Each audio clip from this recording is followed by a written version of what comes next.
రామునికి సాధన తారవుతుంది. అట్లాగే హనుమంతుడు పూర్వభాద్ర నక్షత్రంలో పుట్టాడు. పూర్వభాద్ర, ఉత్తరాభాద్ర, రేవతి, అశ్విని, భరణి, కృత్తిక, రోహిణి, మృగశిర, ఆర్ద్ర, పునర్వసు, పుష్యమి, ఆశ్లేష, మఖ, పుబ్బ, ఉత్తర. అలా హనుమంతునికి కూడా సాధన తారే అద్భుతమైనటువంటి ఉత్తరా నక్షత్రం చాలా గొప్ప నక్షత్రం.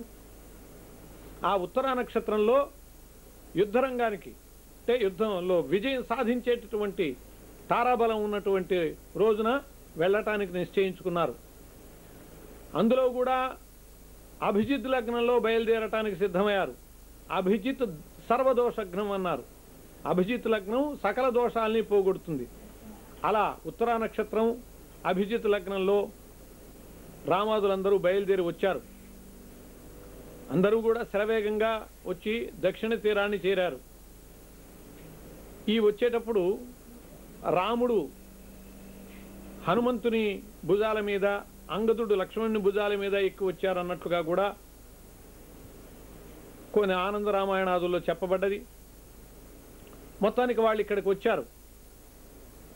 ఈ శ్రీరామాదులు సముద్రము యొక్క దక్షిణ తీరానికి చేరారు అనేటటువంటి విషయము చారుల వల్ల రావణుడు గ్రహించాడు. రావణుడు గ్రహించి లంకలో ఒక సమావేశం ఏర్పాటు చేశాడు. ఓ రాక్షస శ్రేష్ఠులారా, మీకు తెలుసు ఇంత క్రితం హనుమంతుడు వచ్చాడు ఇక్కడికి. ఎన్ని భయంకరమైనటువంటి కృత్యాలు చేశాడో మీరు చూశారు. ఒక్క వానరుడు వచ్చి ఇంత ఘోరంగా ఆచరించటం అనేటటువంటిది మనం చెప్పుకోవటానికి వీలు లేనటువంటి విషయము అంటూ హనుమంతుని యొక్క చర్యలన్నిటినీ కాదనకుండగా పొగడవలసి వచ్చినటువంటి పరిస్థితి అయింది రావణుడికి. ఇక హనుమంతుని యొక్క రాజు సుగ్రీవుడు ఎట్లాంటి వాడో, రాముడు ఎట్లాంటి వాడో, కాబట్టి ఇప్పుడు వాళ్ళు బయలుదేరి యుద్ధ సన్నద్ధులై వచ్చినటువంటి సందర్భంలో అనంతర కర్తవ్యాన్ని గురించి మనం ఆలోచించాలి, మీ అభిప్రాయాలను చెప్పవలసింది అని చెప్పి ఆ రాక్షసులతో రావణాసురుడు అన్నాడు సభలో. అప్పుడు వాళ్ళ అభిప్రాయాలు తలొకటి తెలియజేశారు. ప్రహస్తుడు చెప్పాడు, నేనే కనుక అప్పుడు ఉంటే ఆ వానరుడు వచ్చినప్పుడు అతన్ని సర్వనాశనం చేసి ఒక్క క్షణంలో చంపి తీసుకొచ్చేసేవాణ్ణి అని చెప్పి ప్రహస్తుడు చెప్పాడు. నికుంభుడు అనేటటువంటి వాడన్నాడు, వాడు కుంభకర్ణుడి కొడుకు, నన్ను ఇప్పుడు పంపించండి, ఇప్పటికిప్పుడు వెళ్ళి నేను మొత్తం వాళ్ళందరినీ సంహరించి ఆ సముద్ర తీరంలో ఉన్నటువంటి వాళ్ళని అక్కడికక్కడే సంహరించి వచ్చేస్తాను అన్నాడు వాడు. ఇలా కుంభకర్ణుడు అన్నాడు, రావణ సోదరా, నిజంగా నువ్వు సీతని తెచ్చే ముందే ఇలాంటి సమావేశం ఏర్పాటు చేసి ఉండవలసినది.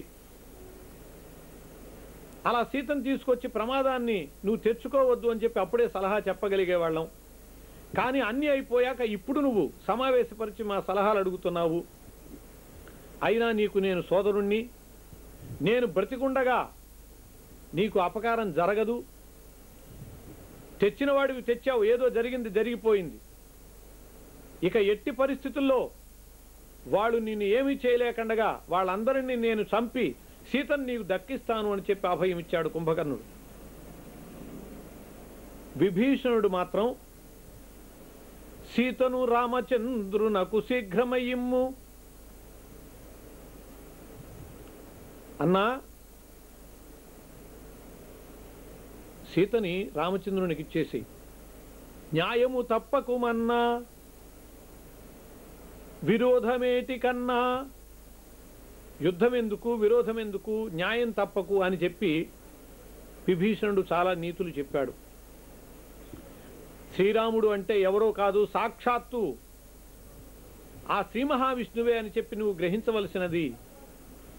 ఆ రాముని యొక్క శక్తి ముందు ఎవ్వరూ నిలవలేరు, రుద్రాదులు కూడా దేవతలు కూడా నిలవలేరు. కాబట్టి నువ్వు సీతని రామచంద్రునికి అప్పచెప్పేసి ఈ రాక్షస జాతిని మొత్తాన్ని రక్షించవలసినది అని చెప్పి కూడా విభీషణుడు సలహా చెప్పాడు.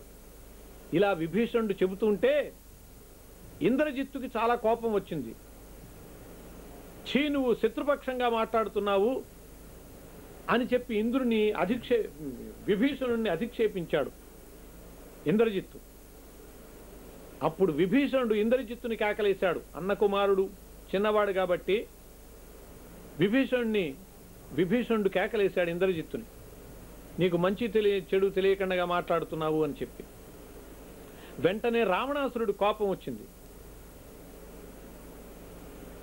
సోదరుడైనటువంటి విభీషణుడితో, నీవు దుర్మార్గ ప్రవృత్తుడివై శత్రుపక్షాన మాట్లాడుతున్నావు కాబట్టి నిన్ను త్యజిస్తున్నాను పొమ్మని చెప్పాడు. విభీషణుడు బతిమలాడబోతే కాళ్ళ మీద పడ్డా కూడా ఒక్క తన్ను తన్ని కత్తే ఎత్తాడు నరకటానికి. ఎప్పుడైతే రావణాసురుడు ఈ రకమైనటువంటి ప్రవర్తనలో ఉన్నాడో వెంటనే విభీషణుడు తన మంత్రులు ఉన్నారు నలుగురు, ఆ నలుగురిని తీసుకుని వచ్చేసాడు. సముద్రం దాటి వచ్చి శ్రీరాముని సమీపానికి వచ్చాడు. అప్పుడు శ్రీరాముడు ఈ సముద్ర తీరాన చేరి సుగ్రీవునితో కలిసి ఈ సముద్రానికి వారధి కట్టే మార్గం ఎట్లాగా అని చెప్పి ఆలోచిస్తున్నాడు. ఆలోచిస్తూ ఒక ఆలోచన వచ్చింది రామునకు. ఏమిటి అంటే, సముద్రుణ్ణి ఏ విధంగానే సరే ప్రసన్నుండి చేసుకుంటే మంచిది అని చెప్పి అలా ప్రసన్నుణ్ణి చేసుకునేటటువంటి ప్రయత్నంలో సముద్రుణ్ణి ప్రార్థించాడు, స్తుతించాడు. కానీ సముద్రం నుంచి ఏమాత్రము కదలిక లేదు, సానుకూలమైనటువంటి జవాబు లేదు. దాంతో రామునకు కోపం వచ్చి, లక్ష్మణ ధనుస్సును అందుకోమన్నాడు. ధనుస్సు తీసుకుని విల్లు ఎక్కుపెట్టాడు సముద్రుడి మీదకి. మహాధానుష్కుడు కాబట్టి సముద్రం అంతటి వాడి మీదకి విల్లు ఎక్కువ పెట్టడంతో అప్పుడు సముద్రుడు దోవకొచ్చాడు. వచ్చి శ్రీరామునికి నమస్కరించి, ఓ మహనీయ, పంచభూతాలు కూడా వాట్ల చర్యలలో ఎప్పుడూ ఉండి తీరవలసినదే. మరి నేను కూడా జలమునకు అధిదేవతగా ఈ సముద్రాలని ఈ విధంగానే నడపవలసినటువంటి తీరు ఉన్నది. అందువల్ల నేను నీకు తగినటువంటి సమాధానం ఇవ్వలేకపోయాను. కానీ ఇప్పుడు చెబుతున్నాను, నీ బాణాన్ని ఉపసంహరించవలసినది. నీకు నేను అనుకూలమైనటువంటి ప్రయోజనకరమైనటువంటి మార్గం చెబుతాను. నీవు నా సముద్రం మీద వారధిని నిర్మించుకో. ఈ నిర్మించేటటువంటి దశలో నా సముద్రంలో ఉండేటటువంటి మొసళ్ళు మొదలైనటువంటి తిమింగలాదులు ఏ ప్రమాదం మీ సేనకు కలిగించకుండా నేను చూస్తాను. అంతేకాదు, ప్రశాంతంగా వారధి నిర్మాణం చేసుకోవటానికి కావలసినటువంటి పరిస్థితిని నేను కల్పిస్తాను. ఇంకో విషయం చెబుతున్నాను, మీలో నలుడు అనేటటువంటి వానర శ్రేష్ఠుడున్నాడు. ఈ నలుడు విశ్వకర్మ యొక్క కుమారుడు. విశ్వకర్మ ఎంతటి వాడో నిర్మాణ దక్షతలో నలుడు కూడా అట్లాంటి వాడు. నువ్వు ఈ వారధి నిర్మాణం అంతా కూడా ఆ నలుని ద్వారా చేయించు. నలునకు ఒక శాపం ఉన్నది, ఆ శాపం ఇప్పుడు నీకు వరంగా ఉపయోగపడుతుంది అన్నాడు సముద్రుడు. ఏమిటి అంటే, ఈ నలుడు ఒకప్పుడు చాలా చిలిపి చేష్టలు చేస్తూ ఉండేవాడు. మున్యాశ్రమాలకు వెళ్ళి ఆ మున్యాశ్రమాలలో వాళ్ళ దేవతార్చనలలో ఉండేటటువంటి సాలగ్రామాలు, లింగాలు అవన్నీ తీసుకొచ్చి నీళ్లలో పడేస్తూ ఉండేవాడు. అవన్నీ కూడా మునిగిపోయి వాళ్ళకి సాలగ్రామాలు లింగాలు దొరకండగా ఇబ్బందులు పడుతూ ఋషులు ఈ నలుడికి ఒక శాపం పెట్టారు. ఏమని అంటే, నీ చేత్తో ఏదైనా రాయి నీళ్లలో పడేస్తే అది తేలుగాక అని, అంటే తేలిపోవాలి అని శాపం పెట్టారు. కాబట్టి ఈ నలుడు ఏ రాయిని ముట్టుకున్నా నీళ్లలో వేస్తే అది తేలుతుంది. అందువల్ల నీవు ఈ వారధి నిర్మాణానికి తెచ్చే రాళ్లన్నిటినీ కూడా ఒక్క మాట నలుని చేత తాకించి వేయించు. అలా వేయించేటట్లయితే అవన్నీ కూడా సముద్రం మీద నిలబడిపోతాయి, వారధి నిర్మాణం జరుగుతుంది అని చెప్పి సలహా చెప్పాడు. దాంతోపాటు మరో ప్రార్థన చేశాడు. శ్రీరామచంద్ర, ఈ అస్త్రాన్ని ఉపసంహరించవలసింది అంటే రాముడు ఏమన్నాడంటే, సంధించినటువంటి అస్త్రాన్ని ఉపసంహరించటం కుదరదు, కాబట్టి దీనికి ఒక మార్గం నిర్దేశించవలసింది అని చెప్పి అన్నాడు సముద్రుడితో. ఇంత క్రితం మనకి కాకాసురుడి దగ్గర కూడా బ్రహ్మాస్త్ర ప్రయోగాన్ని ఉపసంహరించడానికి వీల్లేక దాని ఎడమ కంటి మీద ప్రయోగించటం విన్నాం. అలాగే ఇక్కడ కూడా సముద్రుడితో చెప్పేటప్పటికీ సముద్రుడు శ్రీరామచంద్ర, నాకు ఉత్తర భాగంలో ద్రుమకుల్య ప్రాంతం ఉన్నది, అదంతా కూడా దుర్మార్గులు రాక్షసులు అయినటువంటి వాళ్ళతో కూడి ఉన్నది, నీవు ఈ బాణాన్ని అక్కడికి ప్రయోగించవలసినది అని చెబితే శ్రీరామచంద్రుడు సంధించినటువంటి ఈ బాణాన్ని ద్రుమకుల్యమునందు ప్రయోగించాడు. దాంతో ఆ పాపాత్ములు రాక్షసులు మొత్తం నాశనమయ్యారు. అట్లా రాముని ప్రతిచర్యలో కూడా అద్భుతాలు జరిగాయి. సముద్రుని సలహా మేరకు నలుని సహకారంతో వారధి నిర్మాణం మొదలైంది. శ్రీరామచంద్రుడు చెప్పాడు, మున్యాశ్రమాలకు సంబంధించినటువంటి శిలలు కానీ, పవిత్రమైనటువంటి దేవాలయాలు వాటికి సంబంధించినటువంటి పూజా శిలలు కానీ అటువంటివేవి కాకుండా మిగతావే తీసుకొచ్చి, పవిత్ర వృక్షాలు మున్యాశ్రమాలకు సంబంధించినటువంటి వృక్షాలు వంటివి తీసుకురాకుండా మిగతావన్నీ తీసుకొచ్చి ఈ వారధి నిర్మాణానికి వినియోగించమని చెప్పి ఆదేశం చేశారు. ఆ విధంగానే వీళ్ళంతా కూడా వారధి నిర్మాణానికి ఉద్యుక్తులయ్యారు. ఇటువంటి ఉద్యుక్తులయ్యేటటువంటి దశలోనే రావణాసురుని చేత నెట్టివేయబడినటువంటి విభీషణుడు, నా రావణాసురుని బారి నుండి తప్పించుకున్నటువంటి విభీషణుడు వచ్చి శరణు వేడాడు. శ్రీరాముణ్ణి శరణు వేడేటప్పటికీ అప్పుడు రాముడు వీరందరితో కూర్చుని ఉండి వీరందరి సలహాలు అడిగాడు. వానరులందరూ చెప్పారు, వీడు శత్రురాజు యొక్క తమ్ముడు కాబట్టి వీడిని ఎట్టి పరిస్థితుల్లోనూ అంగీకరించడానికి వీల్లేదు అని చెప్పి ఘంటాపథంగా చెప్పారు జాంబవాదాదులు వానరులందరూ కూడా. ఎక్కువ సుగ్రీవుడయ్యేటట్లయితే ఇప్పటికిప్పుడే వీడిని సంహరించేద్దామన్నాడు. అంగదుడు మనం పరిశీలించి నిజం తెలుసుకున్నాక చంపుదామన్నాడు. ఈ విధంగా ఎవరికి సంబంధించిన సలహాలు వాళ్ళు ఇచ్చేటటువంటి దశలో రాముడు హనుమంతుని కేసి తిరిగాడు. హనుమంతుడు అంటే సర్వము తెలిసినటువంటి వాడు, అక్కడికి స్వయంగా వెళ్ళి వచ్చినవాడు కాబట్టి అథ సంస్కార సంపన్నో హనుమాన్ సచివోత్తమ ఉవాచ వచనం శ్లక్షణం అర్థవన్ మధురం వచః. అథ సంస్కార సంపన్న, రాముడు హనుమంతుడిని చివరికి సలహా అడిగాడు. ఎందువల్ల అంటే హనుమంతుడు సంస్కార సంపన్నుడు, అన్నీ ఆలోచించి మాట్లాడతాడు. సచివోత్తముడు, మంత్రులలో శ్రేష్ఠుడు కాబట్టి అర్థవత్తరంగా మధురముగా హనుమంతుడు మాట్లాడటం మొదలుపెట్టాడు. ఓ శ్రీరామ, నీవు బృహస్పతిని మించినటువంటి బుద్ధిమంతుడు, నీకు తెలియని విషయం లేదు. కానీ తోటివారిని గౌరవించినటువంటి మార్గంలో మమ్మల్ని అందరినీ కూడా నీవు సలహా అడుగుతున్నావు. ఇప్పుడు చెప్పినటువంటి వానరుల పక్షాలని నేను అంగీకరించటం లేదు. శత్రువు సోదరుడైనంత మాత్రాన మనము త్యజింపదగిన వాడు అని నేను అన్ను. ఇప్పటికిప్పుడే చంపాలి అనటంలో అసలు ఔచిత్యము లేదు. అంగదుడు అన్నట్లుగా విచారించి తెలుసుకుని చంపుదాము అంటే అంత సమయం లేదు. పైగా నా ఉద్దేశం ఏమిటి అంటే ఆకారఛాద్యమానోపి నశక్యో వినిగూహితుం బలాద్ధి వివృణోచ్చేవ భావమంతర్గతం రుణాన్. చాలా అద్భుతమైనటువంటి శ్లోకం చెప్పాడు. మనం సుందరకాండలో కూడా హనుమంతుడు చెప్పినటువంటి ఎన్నో నీతి శ్లోకాలు మనం చెప్పుకుంటూ ఉన్నాం. వినాశే బహవో దోషా అని అట్లాంటివి. అలాగే ఇక్కడ కూడా ఎంత అద్భుతమైనటువంటి శ్లోకం చెప్పాడు అంటే ఆకారఛాద్యమానోపి, నిజంగా ఈ విభీషణుడు దొంగ మోసకారి అంటున్నారు.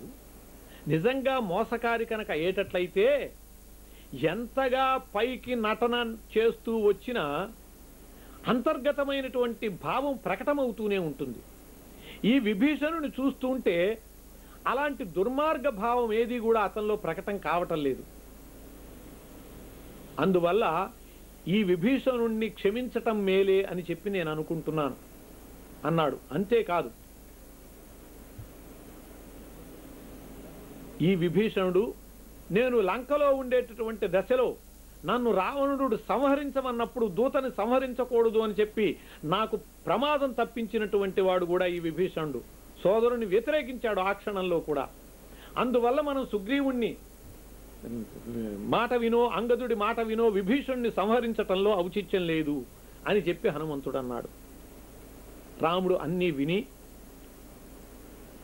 మీరు మీ సలహాలు చెప్పారు, ఏవి ఏవైనా శరణాగత రక్షణ అనేటటువంటిది నా ధర్మం, కాబట్టి శరణు వేడినటువంటి విభీషణుడిని నేను రక్షించదలుచుకున్నాను అని చెప్పి నిశ్చితంగా తన అభిప్రాయం చెప్పాడు.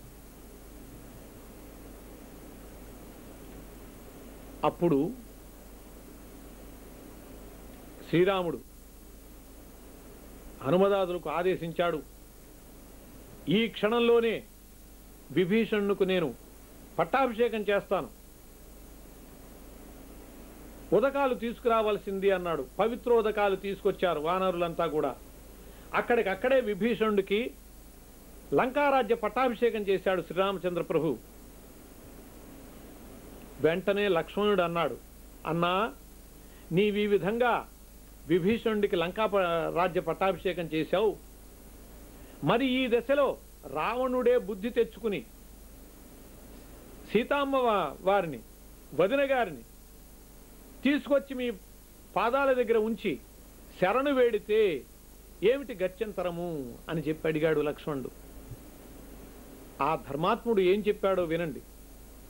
లక్ష్మణ, రావణుడంతటి వాడు సీతను తీసుకొచ్చి శరణు వేడితే విభీషణుడికి లంక ధారాదత్తం చేసిన దానికి నేను పోను, నా అయోధ్యని రావణునికిచ్చి నేను శాశ్వతంగా ఈ వనవాసాలు చేస్తాను అని చెప్పాడు. ఎంతటి ఉదాత్తమైనటువంటి ప్రవృత్తి శ్రీరామచంద్రునిది. అలా చెప్పబడ్డది. ఆనందరామాయణంలో అయితే శ్రీరాముడు హనుమంతుని చేత సైకత లంక చేయించాడు, ఇసుక లంక చేయించి దానికి తాత్కాలికంగా విభీషణుడిని పట్టాభిషిక్తుడిని చేసినట్టుగా చెప్పబడ్డది. ఆ హనుమంతుని చేత చేయబడినటువంటి ఆ సైకత లంకనే హనుమల్ లంక అని అంటారు. ఇలా మొత్తానికి విభీషణుకు శరణు రాముడు ఇచ్చాడు. అక్కడి నుంచి సముద్రుడు చెప్పినటువంటి పద్ధతిలో వారధి నిర్మాణం మొదలైంది. నలుడి సహకారంతో అద్భుతంగా వారధి వెళ్ళిపోతోంది, నిర్మాణం పూర్తి అవుతోంది. ఆ వారధి కూడా మొట్టమొదటి రోజు 15 యోజనాలు వేశారట, తర్వాత రోజు 20, తర్వాత రోజు 21, తర్వాత రోజు 22, మొత్తం అట్లా 5 రోజులలో శతయోజన విస్తీర్ణమైనటువంటి వారధి నిర్మాణం పూర్తయింది అని చెప్పబడ్డది తజ్ఞుల చేత. ఈ వారధి నిర్మాణంలో ఎక్కడ ఉన్నటువంటి వృక్షములు, పర్వతములు అన్నీ కూడా ఇక్కడికి తీసుకురాబడ్డాయి. హనుమంతుడు తన శక్తి కొలది బలవత్తరమైనటువంటి పర్వతాదులు తీసుకొచ్చి పడేస్తున్నాడు. చివరికి గోవర్ధనగిరి పర్వతాన్ని కూడా ఎత్తబోయాట హనుమంతుడు. గోవర్ధనగిరి పర్వతం లేవలా. అప్పుడు హనుమంతుడు అన్నట్ట, నీ జన్మ ధన్యమవుతుంది గోవర్ధన, శ్రీరామచంద్ర ప్రభు యొక్క వారధి నిర్మాణంలో నిన్ను తీసుకెళ్లబోతున్నాను అని అంటే, అప్పుడు అలా గోవర్ధనగిరి లేచిందిట పైకి, హనుమంతుడితో వచ్చేసింది. తీసుకొచ్చాడు గోవర్ధనగిరిని. వారధికి నిర్మాణంలో ఉంచబోయే వేల్టికి రాముడు చెప్పాడు, ఆ వారధి నిర్మాణం పూర్తి అయినది, ఇక ఎటువంటిది కూడా తీసుకురావటానికి వీల్లేదు, అనవసరంగా ఒక్క శిలని కూడా ఇబ్బంది పెట్టద్దు, ఇక తీసుకొచ్చినవి ఎక్కడవక్కడ పెట్టేసేయండి అని చెప్పి రాముడు ఆదేశించాడు.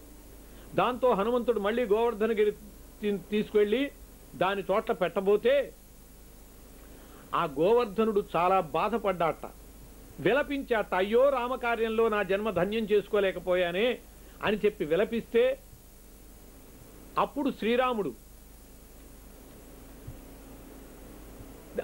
శ్రీరాముడి దగ్గరికి వెళ్ళి హనుమంతుడు ఈ గోవర్ధనుని యొక్క బాధను చెప్పాడు. ఆ గోవర్ధనుడు అల్లాడిపోతున్నాడు, మీ సేవలో పాల్గొనలేకపోతున్నాను అని అంటే, అప్పుడు రాముడు అంటాడు, తప్పకుండా నేను ఆ గోవర్ధనగిరిని అనుగ్రహిస్తానని చెప్పవలసినది. కానీ ఈ యుగంలో కాదు, రాబోయే ద్వాపర యుగంలో ఆ గోవర్ధనగిరి పర్వతాన్ని నేను ఎత్తి శాశ్వతమైనటువంటి కీర్తి ఆ గోవర్ధనగిరి పర్వతాన్ని కలిగిస్తాను అని చెప్పి రాముడు చెప్పాడు. ఆ విధంగానే కృష్ణావతారంలో గోవర్ధనగిరి ధారి అయి అంత అద్భుతాన్ని సృష్టించాడు. దీన్ని రామచరితమానసులో మరో రకంగా చెప్పడం జరిగినది. ఆ గోవర్ధనుడు బ్రాహ్మణ వేషంలో హనుమంతుని ప్రార్థేయపడతాడు. నన్ను కూడా నీవు ఆ రామసేవలో వినియోగించవలసినది అని అంటే, అప్పుడు ఆయన యొక్క కోరికని రామునకు తెలియజేయటం, రాముడు ఇప్పుడు కాదు, నేను అనంతర అవతారంలో ఆ గోవర్ధనగిరి మీదే క్రీడిస్తాను, ఆ గోవర్ధనగిరిని నేను ఉద్ధరిస్తాను, అలా గోవర్ధనుడు చరితార్థుడవుతాడు అని చెప్పినట్లుగా ఉన్నది. ఈ విధంగా మొత్తానికి సకల వానరసేన యొక్క బలగంతో, నలుని సహకారంతో వారధి నిర్మాణం పూర్తి అయినది. మనమైతే ఉడత కూడా తన శక్తి కొలది నీళ్లలో దొర్లి, ఇసుకలో దొర్లి, ఇసుక అంటించుకు వచ్చి వారధి నిర్మాణానికి సహకరించి తన సేవ ఉడత కూడా చేసిందని తన శక్తి కొలది. అందువల్లనే రాముడు దానిని అనుగ్రహించి 3 గీతలు ఉడత మీద